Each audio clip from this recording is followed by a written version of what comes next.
Hello, this is Lady Boulay, and welcome back to Black American Lineage. Thank you for going on this journey through our past and present. And today we have a question. Was the genius musical composer Ludwig van Beethoven black? Was this dude black? Have y'all heard that before? We hear it. It dips in and out of conversation that Beethoven was black, and some of the other masters were also said to be black. But there was an erasure of black people out of European history during the Renaissance, when they were talking about the Renaissance being the rebirth of European culture and literature and all of this stuff. But what some historians say is the Renaissance was nothing more than the rewriting of history, writing black people out and white people in. So let's get into this. They told you Beethoven was a white man with a powdered wig, but witnesses described him as dark-skinned, with woolly hair and a flat nose. And that's a problem for history, because he wasn't just some musician. He was the genius, the man who composed symphonies while going deaf, the one whose music shook empires and defined an entire era of classical sound. So ask yourself, what happens when the greatest composer of all time might not have been white? Suddenly, you're not just rewriting art history. You're threatening the foundation of European superiority. That's why every painting lightened his face. That's why they ignored the descriptions. That's why textbooks made sure you never questioned it. Because if Beethoven was black, it shatters the lie that brilliance has a color. And he wouldn't be the only one. Cleopatra, Hannibal, St. Augustine, Alexandre Dumas, Tutankhamun, they were all repackaged to fit a whiter version of history. But Beethoven, he wasn't just a legend, he was their crown jewel. And they couldn't let the world know that crown might have belonged to Africa. Drop Black Beethoven in the comments if you're ready to challenge everything they taught us. Follow Roots Uncovered and share this if you believe the truth always finds its sound. So that's the story. He went from this to this. And this is the one that's believable because that's what we've been fed all our lives. And that's what you can do when you own the narrative and when you own the media. You can tell the world something for so long that if it's not true, everybody believes it. And then when the truth comes on the scene, it seems so outlandish that it's hard to believe. That has happened throughout the history of black people. How the theory about Beethoven's race spread. Ludwig van Beethoven became renowned in the 18th and 19th centuries for his classical compositions, including Symphony No. 5 in C minor. But questions about his race didn't emerge until 80 years after he died. And why would it take so long for people to question his race? Because 80 years after he died, everybody that would have been associated with him was also dead. So now you can make up a lie. In 1907, the mixed race English composer Samuel Coleridge Taylor claimed that Beethoven was black for the very first time. Coleridge Taylor, the son of a white mother and a black father, saw himself as not only musically connected to the composer, but racially as well, especially when he took a close look at illustrations of Beethoven and his facial features. Okay, so here comes somebody on the scene saying, yeah, this is a black man. I know black when I see it. Returning from the United States, where he'd observed segregation, Coleridge Taylor declared, if the greatest of all musicians were alive today, he would find it impossible to obtain hotel accommodation in certain American cities. And in 1907, that would definitely have been true. Coleridge Taylor's idea took on momentum later on in the 20th century as Black Americans fought for equal rights and tried to elevate unknown stories about their past.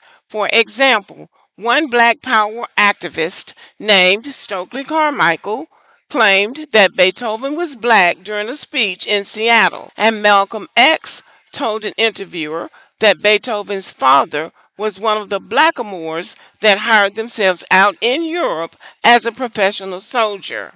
The theory about Beethoven's race even spread into the 21st century. The question, was Beethoven black, went viral in 2020 with many social media users weighing in on Twitter and Instagram.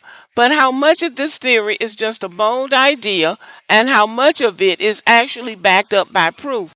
Well, the thing about it is, why would anybody be saying it in the first place? Since they have pushed this image out here about him being white. So why would the question even come up that he was black? That's my question. Why would anybody even question it? This idea of Blackamoors in Europe at the time is not as far fetched as they would want you to think. The term Blackamoors historically referred to people of African descent, particularly those from sub Saharan Africa who lived in Europe during various periods, most notably in medieval and Tudor England and across Renaissance Italy. The Blackamoors were referred to in official documents and personal writings. And even though they would want you to think that they were all enslaved, they were not. They were musicians, servants, or even part of royal courts. And this comes from my friend, the co pilot. So to say that Beethoven couldn't possibly be a blackamoor in Europe creating music during this time, because that would be impossible. It is not impossible. They were there and they were creating music and art and defining culture. Okay, so let's go a little deeper and see what the evidence is. Why were people going around calling the brother black? Those who believe that Ludwig van Beethoven was black point to a number of facts about his life. For starters, people who knew the composer while he was alive often characterized him as having a dark complexion. His contemporaries sometimes described him as dark and swarthy. One Hungarian prince named Nicholas Esterhazy I even allegedly called Beethoven and his court composer Joseph Haydn Moors or Blackamoors, dark-skinned people from North Africa or the Iberian Peninsula. However, the University of Alberta points out that the prince may have used the words to dismiss Beethoven and Haydn as servants. They also note that people of Beethoven's day often used more to describe a white person with a deeper complexion or someone who simply had dark hair. So see, that's when all this propaganda comes in, when they start making excuses. If they said the man was dark and swarthy, that was a way of defining black people, and they know it. Europeans were white. That said, it wasn't just European royalty who commented on Beethoven's appearance. A woman named Frau Fischer, a close acquaintance of Beethoven, described him as having a blackish brown complexion. And an Austrian writer named Franz Gilperzar called Beethoven lean and dark. So now the people who knew him are saying he was dark. But the people who did not know him want to come back and say that the people who knew him didn't know what they were talking about. What they meant was he was describing a white person with darker skin. White people didn't describe themselves like that. When you read literature from the Middle Ages or history, they describe themselves as British, as Englishmen, as French, as Portuguese, as German, as Spanish. They did not call themselves blackamoors. So this is how you know people are trying to rewrite history and telling lies. But Beethoven's described appearance isn't the only reason why some think the composer was black. Proponents of the Beethoven was black theory point to his friendship with George Bridgetower, a British violinist who was known to be of African descent. Some see Beethoven's friendship with Bridgetower as possible evidence that the two shared a similar heritage. Beethoven's friendship with Bridgetower, however, was in some ways not unusual at all. Though Europe of the 19th century is often depicted as being primarily white, Dynamic trade routes through the Mediterranean meant that black Africans regularly crossed paths with white Europeans. In fact, it's this frequency that leads to another theory about Beethoven's heritage.